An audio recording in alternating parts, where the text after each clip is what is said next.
Hi guys, it's Jeff and Julie with Tech Bargains here at Maker Faire 2012 in San Mateo, California. There is so much to see and do here, it's crazy. Absolutely, Julie. I mean, this place celebrates the creative endeavor of making things with your own hands. Everything from the smallest robot to, as you can see behind us, the tallest structure. I mean, obviously, this is the party bus I want when the apocalypse comes. So why don't you just take a look at some of the things that we found while we've been wandering around Maker Faire 2012. Thanks so much for joining us. You're welcome. Tell us what this show is like, different than any other year.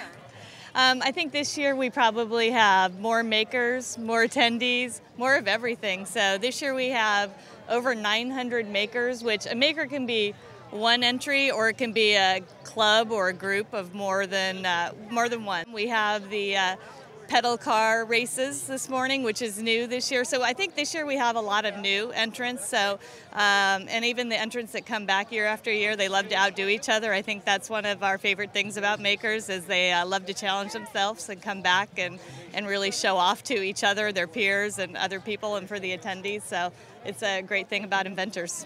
Well, that's what I was going to ask the next question. So with this comes a lot of competition, but also a lot of interest in what other people are doing and innovating. So it probably also encourages them to just to stretch themselves. Yeah, and they love to share with each other. So I think that's one thing that we love about Maker Faire is, you know, the artists love to share with the scientists and the technologists. So we see a lot of, it's kind of Maker Faire we think is a platform for people, and they love to come together and share with each other. And we see artists and sculptors and scientists and people, and it's really about sharing and educating and again stretching their what they do. So again, it's not really, we love that it's not really competitive, but it's definitely stretching their abilities and showing off a little bit, and they're really amazing, so I think people will learn so much here.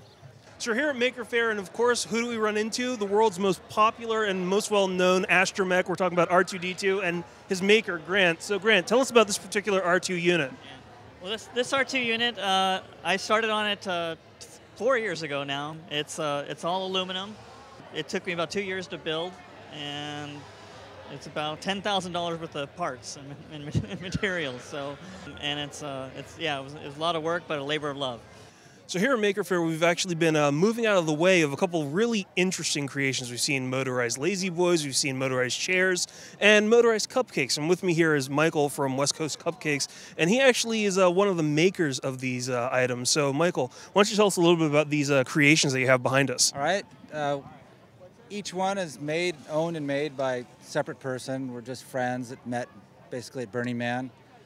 And they're based on some are electric scooters, some are wheelchair motors, 24, 36 volts, different systems, pass around sketches so we make them look the same. And been here at Maker Faire maybe 5 years.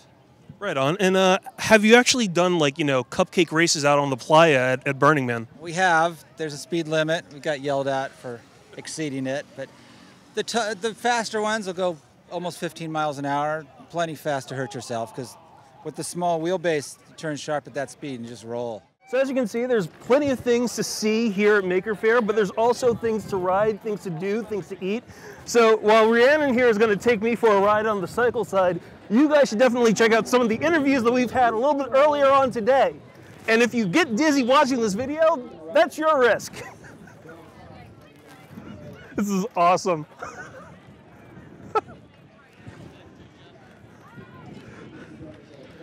This is so sweet.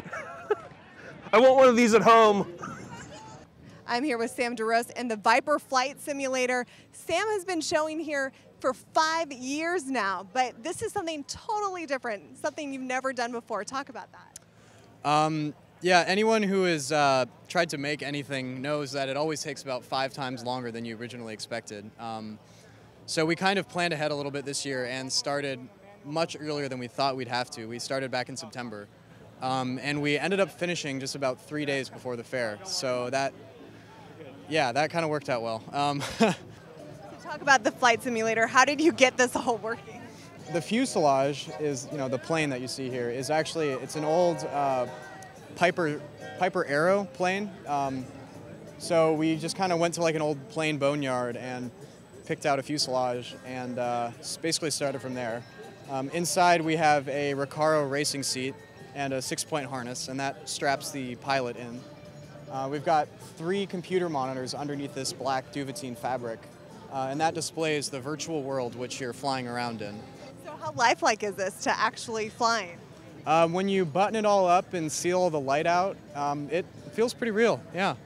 Right now we're just so we don't make anyone throw up inside, we're using the we're using the dynamics of a 777 like passenger, jumbo jet plane.